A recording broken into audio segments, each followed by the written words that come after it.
So Canada worked in a bloc with various other countries to discuss issues regarding the globalization of labor.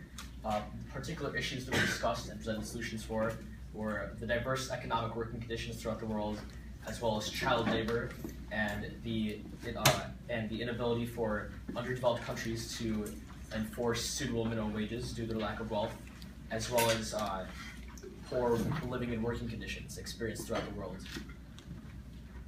Okay. Various solutions. So our block suggests the implementation of a union empowerment program that meets annually to discuss unions and advocating for their rights. And developed countries will be there, and developed countries will assist developing countries in tips to empower their unions. Our working block also suggests the implementation of an online learning platform accessible worldwide in order to make education more accessible for developing countries.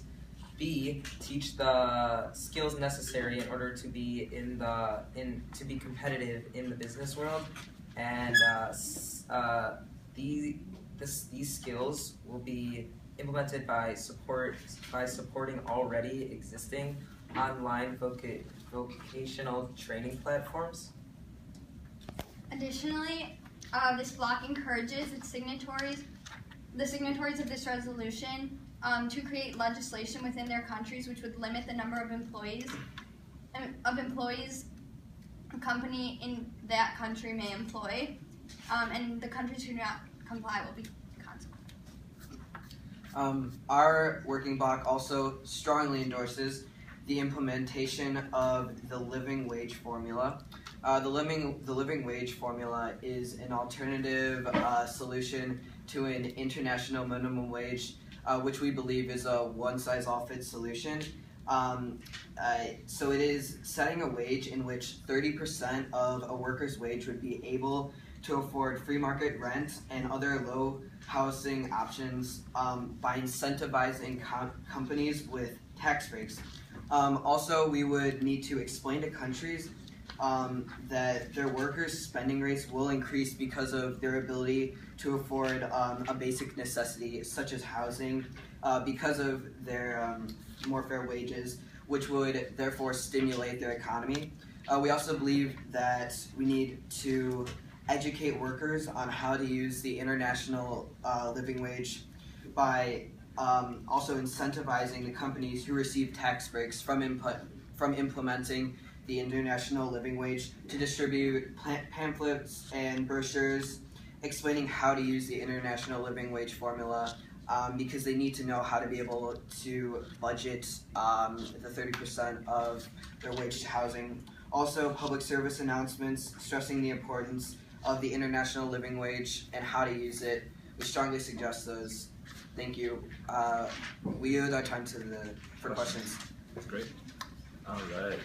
Ukraine. Okay. So my question is specifically about the online program. So many developing countries their workers don't have enough money to have access to a computer. So how do you intend to have an online program if the workers themselves can't access it? So one example where online learning was very successful was in Pakistan, where many students were able to complete vocational training online. And yes, it is true that many people in developed countries do not have access to the internet. But first of all, for those who do, this will be very effective in increasing the quality of education and allowing them to get better vocational training.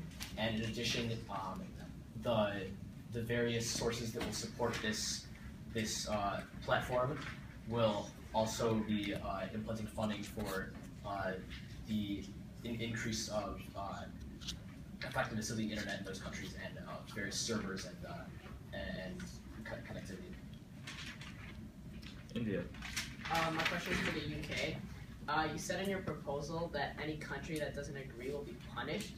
How do you propose punishing countries that don't agree? Okay, so it would be specifically the countries that would be punished are those that signed that they would comply with the resolution but then fail to do so. And so by signing it, they are showing their dedication to solving the issue. And if they go against everything that the resolution stands for, then they'll be sanctioned by the other signatories. Nice.